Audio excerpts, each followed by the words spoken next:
vamos a meternos de lleno en uno de los conflictos más devastadores de la historia, la Primera Guerra Mundial. ¿Cómo es posible que un continente entero, en lo más alto de su poder, se lanzara a una guerra que lo cambiaría todo, para siempre? Y aquí está la pregunta clave, ¿verdad? ¿Cómo puede ser que un solo asesinato, uno, acabase con 4 imperios? Suena locura, pero es que fue así. El disparo que mató a un archiduque en una pequeña ciudad de los Balcanes fue la chispa que prendió la mecha de todo un continente. Vamos a ver cómo pudo pasar algo así. Bueno, para entender por qué todo explotó, primero tenemos que ver qué había antes, ¿no? Y lo que había a principios del siglo XX era un auténtico polvorín. Europa parecía tranquila por fuera, pero por dentro era una olla a presión a punto de reventar. Y en el centro de todo, como casi siempre, el dinero y el poder. A ver, por un lado teníamos al Reino Unido, el rey de la industria, la gran potencia naval, pero, ojo, por otro lado llegaba Alemania, pisando fuerte, con un crecimiento industrial brutal que le estaba comiendo el terreno. Y claro, esa lucha por ser el número uno generó una desconfianza enorme, un ambiente tóxico. Y si a esa rivalidad económica le sumas un nacionalismo, pero de los agresivos, ¿qué tienes? Pues el cóctel perfecto. La propaganda estaba por todas partes, machacando con la idea de que los otros eran el enemigo, que había que defenderse o atacar. Y poco a poco, la idea de la guerra pasó de ser algo terrible a ser, bueno, casi algo deseable, una forma de demostrar la grandeza de la nación. Todo esto se fue cociendo a fuego lento en un periodo que los historiadores llaman con muchísima ironía la paz armada. Y es que es una contradicción total, ¿verdad? Paz, pero armada hasta los dientes. Todos los países decían que querían la paz, pero mientras tanto usaban su increíble poder industrial para fabricar armas y más armas, para ampliar sus ejércitos. Era como si todos supieran que la guerra iba a llegar y nadie quería que le pillara con el pie cambiado. Y para ponerle la guinda al pastel, las alianzas. El continente estaba partido en dos, como dos equipos listos para un partido. Por un lado, la Triple Alianza, Alemania, Austria, Hungría e Italia. Por el otro, la Triple Entente, Francia, Reino Unido y Rusia.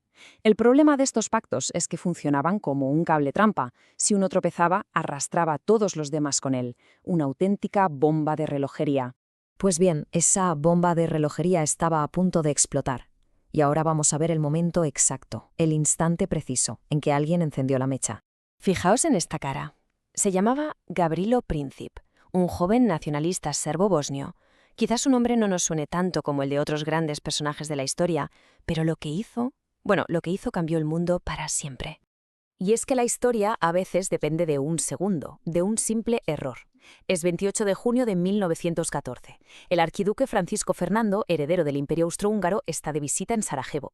Esa misma mañana ya le habían tirado una bomba y había sobrevivido. Parecía que tenía suerte, pero no. Su chofer se equivoca de calle, tiene que maniobrar y el coche se para. ¿Y quién estaba justo en esa esquina? Pues sí, Gavrilo Princip. Es increíble pensarlo, pero un giro equivocado cambió el rumbo de la historia. Y a partir de ahí, el dominó. Una pieza tras otra.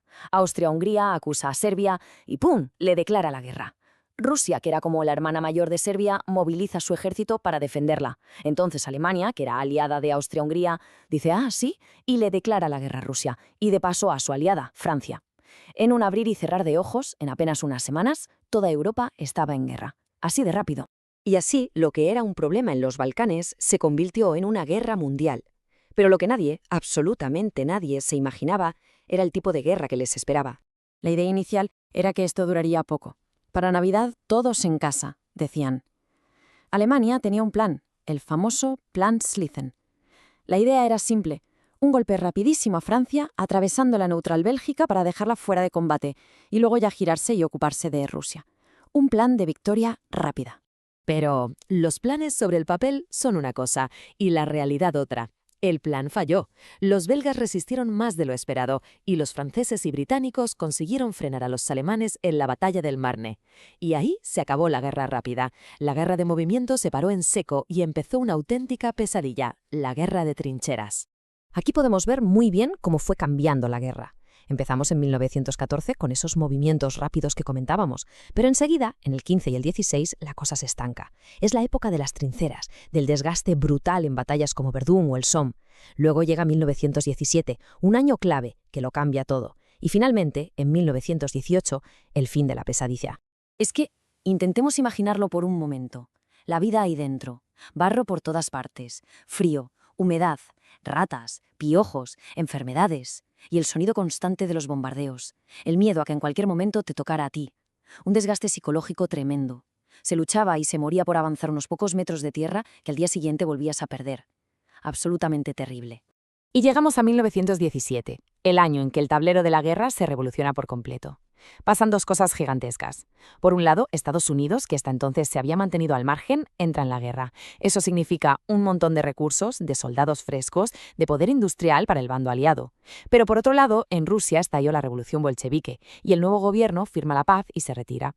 Esto fue un respiro para Alemania, que pudo mover todas sus tropas al frente occidental. La balanza, de repente, empezó a moverse. Y por fin, después de 4 largos años, en noviembre de 1918, las armas callaron. La guerra había terminado. Pero el fin de la lucha no trajo una paz sencilla, ni mucho menos. Lo que vino después fue casi tan conflictivo como la propia guerra. Y aquí está el meollo de la cuestión, la pregunta que todavía hoy se debate. El famoso Tratado de Versalles, el documento que ponía fin a la guerra. ¿Fue un intento de crear una paz duradera y justa? ¿O fue, simple y llanamente, una venganza contra Alemania? Es que las condiciones que le impusieron a Alemania fueron tremendas. Le quitaron un montón de territorio. Su ejército quedó reducido a la mínima expresión, casi para desfiles. Le quitaron todas las colonias. Y encima la famosa cláusula de culpabilidad. La obligaron a afirmar que ella, y solo ella, había sido la culpable de la guerra. Fue una humillación total. Pero el cambio más grande a nivel político fue este. Se cayeron los gigantes. 4 imperios que habían dominado el mundo durante siglos, el alemán, el austrohúngaro, el ruso y el otomano, simplemente se esfumaron. Desaparecieron del mapa y de sus ruinas, claro, tuvo que nacer una Europa completamente nueva. Pero más allá de los mapas y los tratados, la consecuencia más brutal, la más dolorosa, fue la humana. Solo hay que mirar este mapa de la devastación. Las cifras de soldados muertos por país es que son números que marean. Millones de vidas perdidas. Más de 8,5 millones. 8,5 millones de soldados muertos. Por eso se habla de la generación perdida. Toda una generación de jóvenes europeos que fue literalmente aniquilada en los campos de batalla. Una auténtica barbaridad. Y así llegamos al final. La llamaron la guerra para acabar con todas las guerras.